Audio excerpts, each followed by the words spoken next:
Entonces, ¿por qué nosotros, si lo tenemos aquí, por qué no lo gustamos? ¿Por qué no lo saboreamos?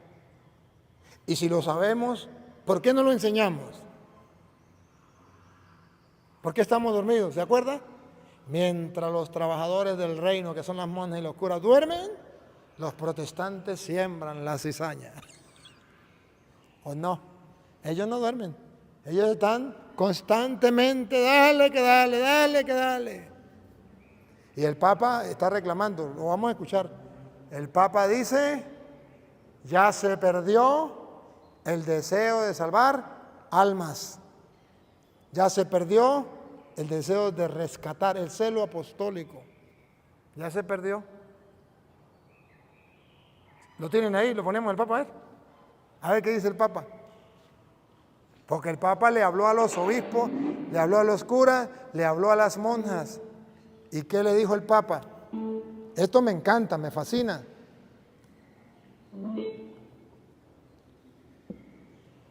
Queridos hermanos obispos, queridos hermanos obispos, queridos sacerdotes, diáconos, consagradas, consagrados, seminaristas, queridos agentes pastorales, hermanos, buena tarde. Me siento feliz de estar entre ustedes, pero también para compartir vuestro camino eclesial, vuestros cansancios y esperanzas. El Señor nos ha salvado, nos ha llamado no por nuestras obras, sino por su gracia. Esto sucedió en la vida de los primeros discípulos, cuando Jesús pasando vio 2 barcas junto a la orilla del lago. Los pescadores habían bajado y estaban lavando las redes. Entonces Jesús subió a la barca de Simón y después de haber hablado a la multitud, cambió la vida de aquellos pescadores, invitándolos a remar mar adentro y a echar las redes. Vemos inmediatamente un contraste. Por una parte, los pescadores bajan de la barca para lavar las redes, es decir, para limpiarlas, conservarlas bien y volver a casa. Y por otra parte, Jesús sube a la barca e invita a echar de nuevo las redes para la pesca. Resaltan las diferencias. Los discípulos bajan, Jesús sube. Ellos quieren guardar las redes, Él quiere que se echen nuevamente al mar para la pesca. En primer lugar, están los pescadores que bajan de la barca para lavar las redes. Esta es la escena que se presenta ante los ojos de Jesús. Él se detiene precisamente allí. Hacía poco que había comenzado su predicación en la sinagoga de Nazaret, pero sus compatriotas lo habían empujado fuera de la ciudad, incluso habían intentado matarlo. Entonces él salió del lugar sagrado y comenzó a predicar la palabra entre la gente, en las calles donde las mujeres y los hombres de su tiempo se afanaban cada día. A Cristo lo que le interesa es llevar la cercanía de Dios, precisamente a los lugares y a las situaciones donde las personas viven, luchan, esperan, a veces teniendo entre las manos fracasos y frustraciones, justamente como esos pescadores que durante la noche no habían sacado nada. Jesús mira con ternura a Simón y también a sus compañeros que cansados, amargados, lavan sus redes, realizando un gesto repetitivo, automático, pero también lleno de fatiga y de resignación. No quedaba más que volver a casa con las manos vacías.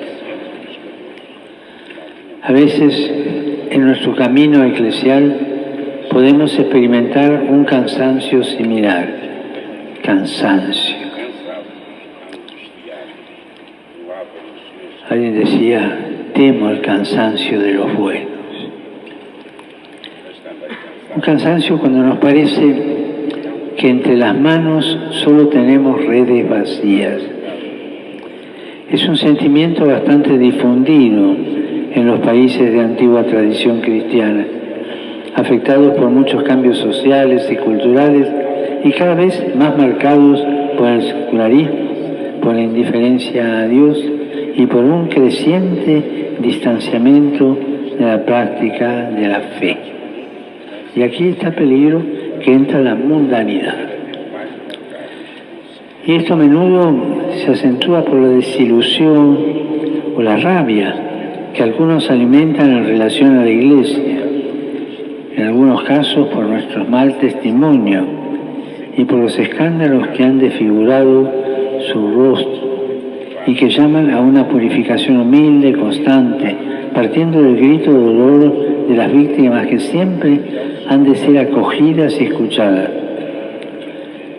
Pero cuando uno se siente desanimado, y cada uno de ustedes piense en qué momento han sentido el desánimo, pero cuando uno se encuentra desanimado, el riesgo es bajar de la barca y quedar atrapado en las redes de la resignación y del pesimismo. En cambio, confiemos en que Jesús continúa tendiendo la mano, sosteniendo a su amada esposa. Llevemos al Señor nuestras fatigas, nuestras lágrimas, para poder afrontar las situaciones pastorales y espirituales, dialogando entre nosotros con apertura de corazón para experimentar nuevos caminos a seguir. Cuando estamos desanimados, consciente o no del todo consciente, nos jubilamos del celo apostólico y lo vamos perdiendo y nos transformamos en funcionarios de lo sagrado. Y es muy triste cuando una persona que ha consagrado su vida a Dios se transforma en funcionario, en mero administrador de las cosas. Es muy triste. En efecto, apenas los apóstoles bajan a lavar los instrumentos utilizados, Jesús sube a la barca y luego los invita a echar nuevamente en las redes. El momento del desánimo, el momento de la jubilación, dejemos que Jesús suba a la barca de nuevo, con la ilusión del primer tiempo, esa ilusión que debe ser revivida, reconquistada, reeditada.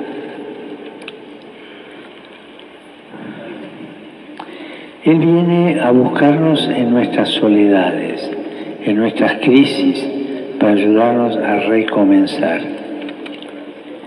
La espiritualidad del recomienzo, no le tengan miedo.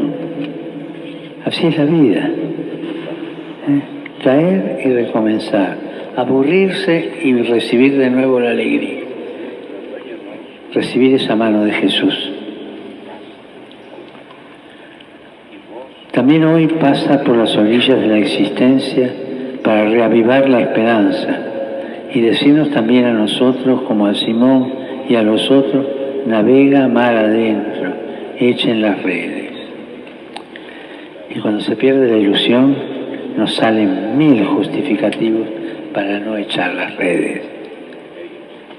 Pero sobre todo esa resignación amarga, que es como un gusano que corroe el alma.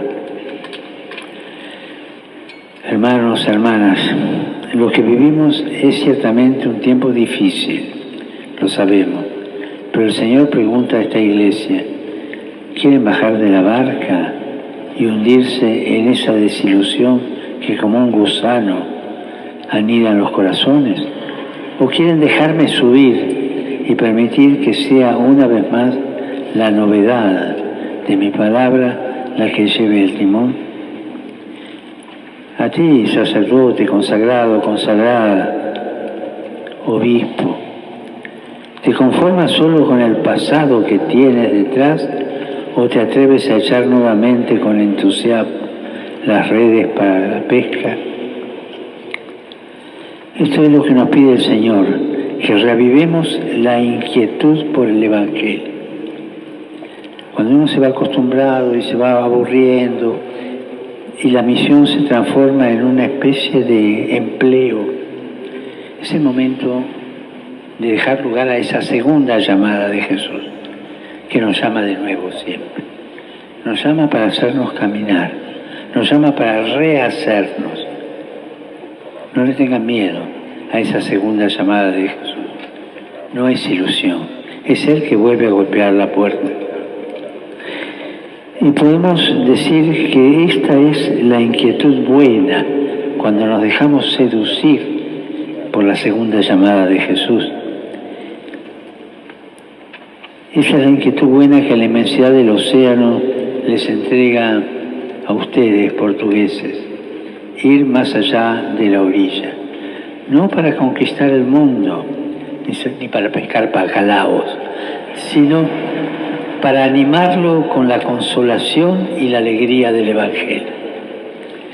En esta óptica se pueden leer las palabras de uno de sus grandes misioneros, Padre Antonio Vieira, llamado Payasú, Padre Grande. Él decía que Dios les ha dado una pequeña tierra para nacer, pero haciéndolos asomarse al océano, les ha dado el mundo entero para morir. Para nacer, poca tierra, para morir, toda la tierra, para nacer, Portugal, para morir, el mundo. Así decía el Padre. Echar de nuevo las redes y abrazar al mundo con la esperanza del Evangelio, a esto estamos llamados. No es tiempo de detenerse, no es tiempo de rendirse, no es tiempo de amarrar la barca en la tierra o de mirar hacia atrás. No tenemos que evadir este tiempo porque nos da miedo y refugiarnos en formas y estilos del pasado. No, este es el tiempo de gracia que el Señor nos da para aventurarnos en el mar de la evangelización y de la misión. Pero para poder hacerlo, también necesitamos tomar decisiones. Quisiera indicarles 3 decisiones inspiradas en el Evangelio. En primer lugar, navegar mar adentro, esa magnanimidad, no sean pusilánimes. Navegar mar adentro, para echar nuevamente las redes al mar, es necesario dejar la orilla de las desilusiones y del inmovilismo, tomar distancia de esa tristeza dulzona y de ese cinismo irónico que tantas veces nos asaltan frente a las dificultades. Tristeza, dulzor, cinismo irónico. Examinemos la conciencia sobre esto. Recuperar la ilusión, pero en una segunda edición de la ilusión ya madura, la ilusión que viene de fracaso o de aburrimiento. No es fácil recuperar la ilusión adulta. Es necesario hacerlo para pasar del derrotismo a la fe, como Simón, que aún habiendo trabajado en vano toda la noche, afirmó: si tú los dices, echaré las redes. Pero para confiar cada día en el Señor y en su palabra, no son suficientes las palabras, se necesita mucha oración. Yo quisiera aquí hacer una pregunta, pero cada uno se la responde adentro. ¿Cómo rezo yo? ¿Como un loro, bla, bla, bla, bla, bla? ¿O durmiendo la siesta delante del sagrario porque no sé cómo hablar con el Señor? ¿Rezo? ¿Cómo rezo? Solo en la adoración, solo ante el Señor se recuperan el gusto y la pasión por la evangelización. Y curiosamente, la oración de adoración la hemos perdido. Y todos sacerdotes, obispos, consagradas, consagrados, laicos, tienen que recuperar. Es estar en silencio delante del Señor. La Madre Teresa, metida en tantas cosas de la vida, nunca dejó la adoración, aún en los momentos en que su fe tambaleaba y se preguntaba si era todo verdad o no. Momento de la oscuridad, que también lo pasó Teresita de Jesús. Entonces, en la oración se supera la tentación de llevar adelante una pastoral de la nostalgia y de los lamentos. En un convento había una monja, histórico es esto, que se lamentaba de todo. Y no sé qué nombre tenía, pero las monjas le cambiaron el nombre y la llamaban Sor Lamentela. ¿Cuántas veces nuestras impotencias, nuestras desilusiones, las transformamos en lamentela? Y dejando esas lamentelas, se toma otra vez la fuerza para navegar mar adentro, sin ideologías, sin mundanidad, la mundanidad espiritual que se nos mete y de la cual se engendra el clericalismo. Clericalismo no solo de los curas, los laicos clericalizados son peor que los curas. Ese clericalismo que nos arruina y que, como decía un gran maestro espiritual, esa mundanidad espiritual que provoca el clericalismo es uno de los males más graves que puede suceder a la Iglesia. Superar esas dificultades sin ideologías, sin mundanidad, animados por un único deseo, que el Evangelio llegue a todos.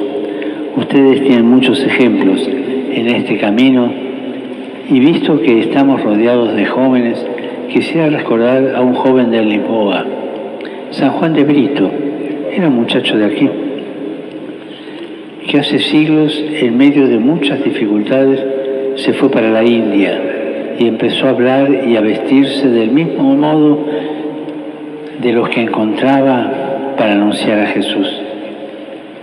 También nosotros estamos llamados a sumergir nuestras redes en el tiempo en que vivimos, a dialogar con todos, a hacer comprensible el Evangelio, aun cuando para hacerlo podamos correr el riesgo de alguna tormenta. Como los jóvenes que ven aquí de todo el mundo para desafiar las olas gigantes, también nosotros vayamos mar adentro, sin miedo. No tengamos miedo de afrontar el mar abierto, porque en medio de la tormenta y de los vientos contrarios Jesús viene, y viene a nuestro encuentro, y nos dice: tranquilízate, soy yo, no tengas miedo. ¿Cuántas veces hemos tenido esa experiencia? Cada uno se contesta adentro, y si no la hemos tenido es porque algo falló durante la tormenta. Una segunda decisión es llevar adelante juntos la pastoral, todos juntos. En el texto Jesús confía a Pedro la tarea de navegar mar adentro, pero después habla en plural, diciendo: echen las redes. Pedro guía la barca, pero en la barca están todos, y todos están llamados a echar las redes, todos. Y cuando recogen una gran cantidad de peces, no creen que pudieran hacerlo solos, no administran el don como posesión y propiedad privada, sino que, dice el Evangelio, hicieron señas a los compañeros de la otra barca para que fueran a ayudarlos. Y así llenaron 2 barcas de peces.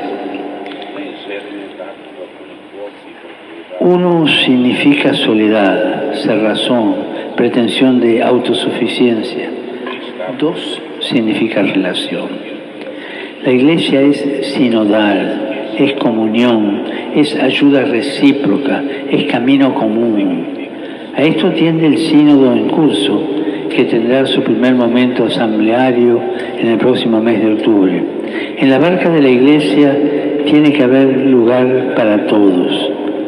Todos los bautizados están llamados a subir en ella y a echar las redes, comprometiéndose personalmente en el anuncio del Evangelio. Y no olviden esta palabra, todos, todos, todos. A mí me toca mucho el corazón cuando tengo que abrir perspectivas apostólicas, aquel paso del Evangelio en que no van a la fiesta de bodas del Hijo y está todo preparado. ¿Y qué dice el Señor de la fiesta? Que dice, vayan a los confines y traigan a todos, todos, todos, sanos, enfermos, chicos y grandes, buenos y pecadores, todos. Que la iglesia no sea una aduana para seleccionar quienes entran, no, todos. Cada uno con su vida a cuesta, con sus pecados, pero como está delante de Dios, como está delante de la vida, todos, todos. No pongamos aduanas a la iglesia, todos. Y es un gran desafío, especialmente en los contextos en que los sacerdotes y los consagrados están cansados porque mientras las exigencias pastorales aumentan, ellos son cada vez menos. Sin embargo, en esta situación podemos ver una ocasión para involucrar con impulso fraterno y sana creatividad pastoral a los laicos. Las redes de los primeros discípulos entonces se convierten en una imagen de la Iglesia que es una red de relaciones humanas, espirituales, pastorales. Si no hay diálogo, si no hay corresponsabilidad, si no hay participación, la Iglesia envejece. Entonces tenemos esos agentes de pastoral que parecen más bien patrones de estancia y no coordinadores de grupos de iglesia. Y la iglesia envejece. Quisiera decirlo así, jamás un obispo sin su presbiterio y el pueblo de Dios, jamás un sacerdote sin sus compañeros, y todos unidos como iglesia, sacerdotes, religiosas, religiosos y fieles laicos. Nunca sin los otros, nunca sin el mundo. Sin mundanidad, eso sí, pero no sin el mundo. Sin el espíritu del mundo, pero no sin el mundo. En la iglesia nos ayudamos, nos sostenemos mutuamente y estamos llamados a difundir también fuera un clima constructivo de fraternidad. Por otra parte, San Pedro escribe que somos las piedras vivas empleadas para la construcción del edificio espiritual. Quisiera agregar, ustedes, fieles portugueses, son también una calzada. Son las piedras valiosas de ese suelo acogedor y resplandeciente sobre el cual el Evangelio necesita caminar. Ni una piedra puede faltar, de lo contrario se nota inmediatamente. Y esta es la iglesia. Esta es la iglesia que con la ayuda de Dios estamos llamados a construir. Y por último, la tercera decisión, ser pescadores de hombres. No tengan miedo.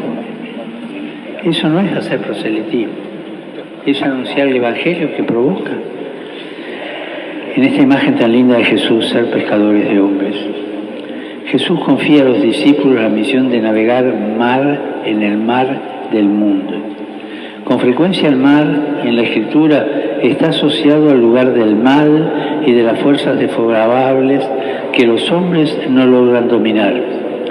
Por eso pescar personas y sacarlas del agua significa ayudarlas a salir del abismo donde se habían hundido, salvarlas del mal que amenaza con ahogarlas, resucitarlas de toda forma de muerte.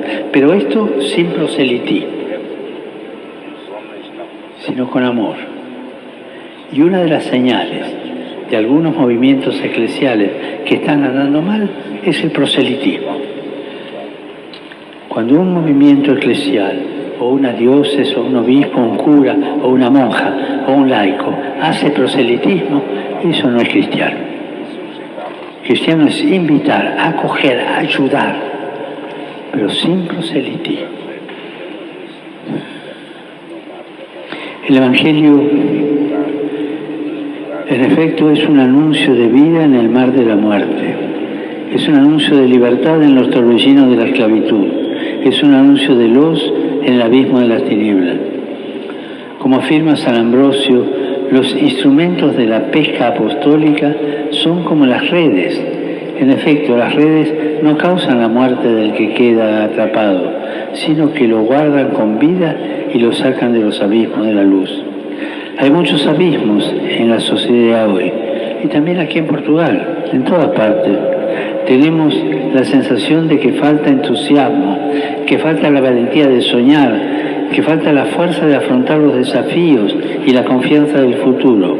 Y mientras tanto, navegamos en la incertidumbre, en la precariedad, sobre todo en la precariedad económica, en la pobreza de amistad social, en la falta de esperanza.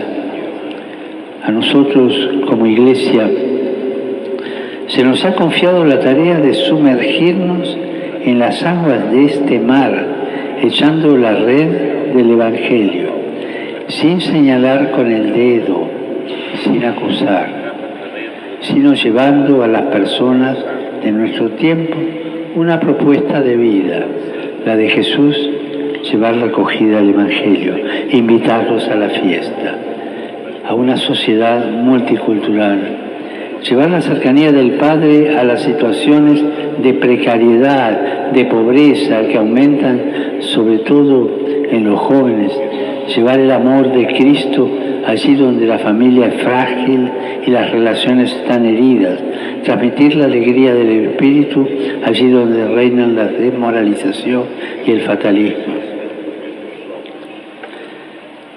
Uno de vuestros poetas escribió: para llegar al infinito, y creo que se puede llegar allí, es preciso que tengamos un puerto, uno solo, firme, y a partir de él a lo indefinido. Soñamos la Iglesia portuguesa como un puerto seguro para quienes afrontan las travesías, los naufragios y las tormentas de la vida. Queridos hermanos y hermanas, a todos, laicos, religiosos, religiosas, sacerdotes, obispos, a todos, no tengan miedo, echen las redes, no vivan acusando esto es pecado, hasta aquí no es pecado, vengan todos, después hablamos, pero que sientan primero la invitación de Jesús, y después viene el arrepentimiento, después viene esa cercanía de Jesús. Por favor, no conviertan la Iglesia en una aduana. Acá se entra los justos, los que están bien casados, todo.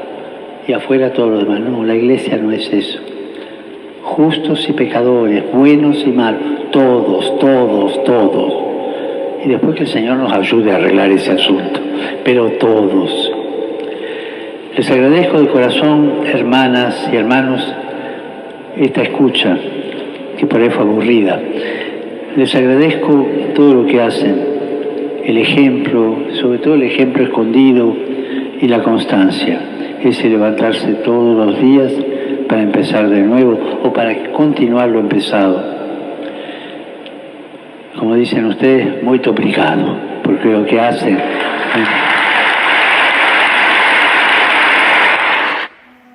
Si lo tuviera aquí, le daría un abrazo, un beso y un mordisco en el pescuezo. Qué fantástico, qué maravilloso. De las cosas que me impactaron, algo así como que temo al desaliento de los buenos, al cansancio de los buenos.